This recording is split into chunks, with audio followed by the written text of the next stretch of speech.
News 18 India।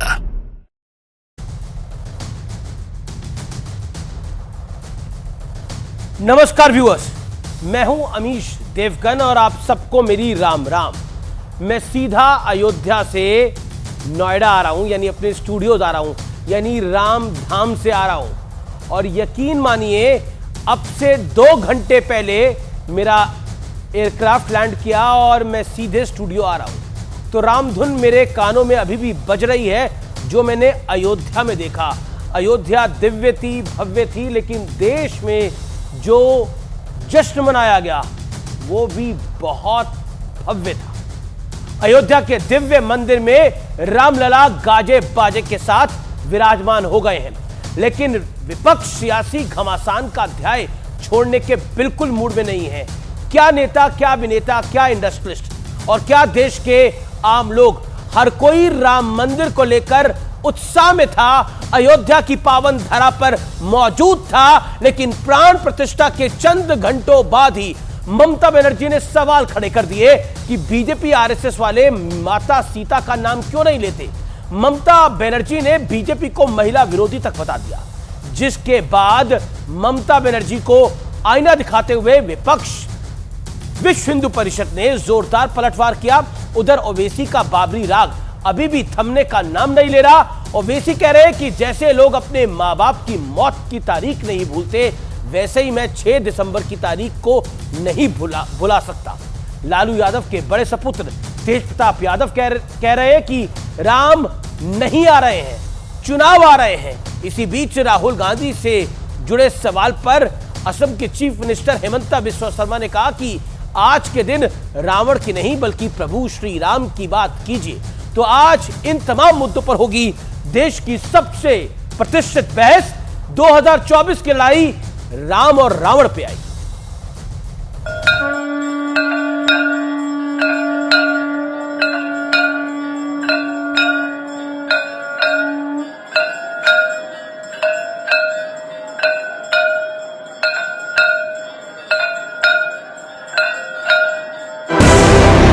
Ayodhya में रामलला की प्राण प्रतिष्ठा हो गई, लेकिन विपक्ष राम के नाम पर सियासी निष्ठा नहीं छोड़ पा रहा है। सबूत आप खुद देख लीजिए। আমি রামের বিরুদ্ধে নই, আমি রাম সীতা দুজনকেই শ্রদ্ধা করি। তোমরা সীতা দেবীর নামটা তো একবারও বলো না, তার মানে কি অ্যান্টি উইমেন? আর ও অ্যান্টি उइमेन? जब हम जय श्री राम कहते हैं तो श्री तो उसमें लक्ष्मी और स्त्री शक्ति का ही प्रतीक है। सीता जी के बगैर तो भारत भी अधूरा है और राम भी अधूरे हैं। लालू यादव के बड़े बेटे तेज प्रताप ने कहा, राम नहीं आ रहे हैं, चुनाव आ रहे हैं। इंडी चोटे शुद्ध पिंडदान बाकी है, लोकसभा वोटे हमरा पिंड दी दो। इसका मुकाबला करने का क्या प्लान है राहुल गांधी के पास कांग्रेस? नहीं, देखिए, ये ऐसी कोई बात नहीं है कि लहर है, ऐसी कोई बात नहीं है। उधर ओवैसी भी प्राण प्रतिष्ठा के बावजूद मंदिर विरोधी एजेंडे पर डटे हैं। कोई 6 दिसंबर की बात नहीं करता, और जब आप इन तमाम सियासी जमातों से पूछेंगे क्यों नहीं बात करते, तो बोलते अरे भूल जाओ ना भाई तुम लोग। मैं इन लोगों से पूछ रहा हूं, तुम्हारी बाप की मौत को भूल सकते क्या तुम तुम्हारी मां की मौत को भूल सकते क्या? इस बीच एक बड़ा सियासी नजारा असम में भी दिखा। राहुल गांधी सोमवार को असम में श्री श्री शंकर देव मठ जाना चाह रहे थे, लेकिन स्थानीय प्रशासन ने उन्हें करीब 17 किलोमीटर पहले ही रोक लिया, जिसके बाद राहुल धरने पर बैठ गए। हम वहाँ मंदिर जाना चाहते हैं, अलाउ नहीं, मंदिर में अलाउ नहीं हमें। अभी 3 बजे के बाद अलाउ नहीं, आप बताइए, मंदिर में अलाउ नहीं है। आज आप क्यों रावण का बात करते हैं? आज कम से कम राम का बात करो ना। इस सियासत के बीच देश में राम भक्ति चरम पर है। आपकी भावना क्या थी जब रामलला विराजमान हुए?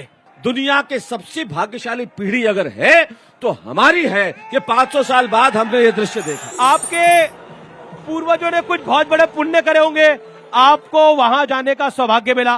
पूर्वजों का आज मेरे आशीर्वाद था कि मैं यहाँ आऊं और इस प्राण प्रतिष्ठान के समारोह में, महासभा, देखिए सैलाब है यहाँ पर लोगों का। तुलसी के राम हैं, केवट के राम हैं, शबरी के राम हैं, आपके राम कौन से हैं? मानवता की खुली आँख के सबसे सुंदर सपने राम। कल प्राण प्रतिष्ठा का भव्य और दिव्य कार्यक्रम हुआ और उस कार्यक्रम में आप भी मौजूद थे, मैं भी मौजूद था।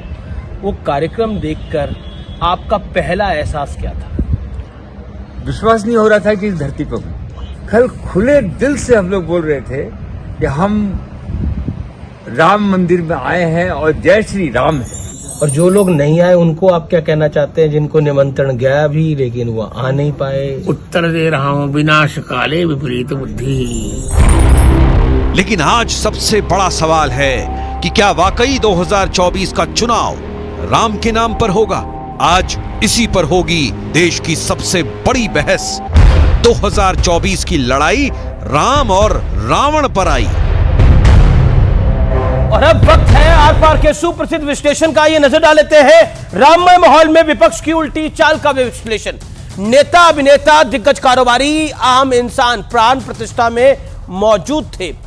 कांग्रेस की अगुवाई में इंडिया अलायंस कार्यक्रम से दूर रहा, एलानिया बॉयकॉट किया, बहिष्कार किया। राम के नाम पर पूरा देश एकजुट हुआ एक तरफ। प्राण प्रतिष्ठा के बाद भी सियासी हमलों का सिलसिला जारी है। लालू यादव की पार्टी के नेता कह रहे हैं, उनके बेटे कह रहे हैं, सपुत्र कह रहे हैं कि राम आए ही नहीं। बढ़ता हूं मैं आगे। बीजेपी की छवि हमेशा के लिए राम मंदिर के साथ 22 तारीख के बाद जुड़ गई।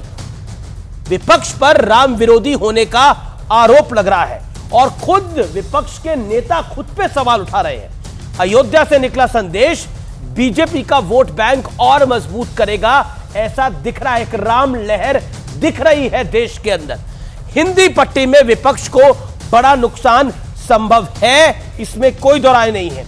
22 जनवरी का असर क्या 2024 के नतीजों पर, चुनावी नतीजों पर पड़ना और दिखना तय है? आज इसका हम विश्लेषण करेंगे, इस पर हम चर्चा करेंगे। स्क्रीन पर मेरे साथ गौरव भाटिया है जो आज जय श्री राम की एक ओढ़नी के साथ बैठे हैं, शॉल के साथ बैठे हैं, उनका अभिनंदन है। मेरे साथ जुड़ रहे हैं तहसीन पूनावाला, उनका अभिनंदन है। मेरे साथ आज की चर्चा में डॉक्टर अनुराग भदौरिया हैं जो अपने हरे कुर्ते में आए हैं। मेरे साथ काले लिबास में दिख रहे हैं विवेक श्रीवास्तव जो कि लेफ्ट के नेता है। मेरे साथ वारिस पठान है, उनका अभिनंदन है। इस चर्चा की मैं शुरुआत करता हूं। सबसे पहले आप सबको मेरी राम राम, नमस्कार। और सवाल मेरा यह है, तहसीन पूनावाला आपसे मैं जानना चाहूंगा, सवाल मेरा यह है कि क्या आपको लगता है कि जिस तरह से देश का माहौल राम में हुआ है, विपक्ष को अपनी रणनीति पर दोबारा विचार करना पड़ेगा?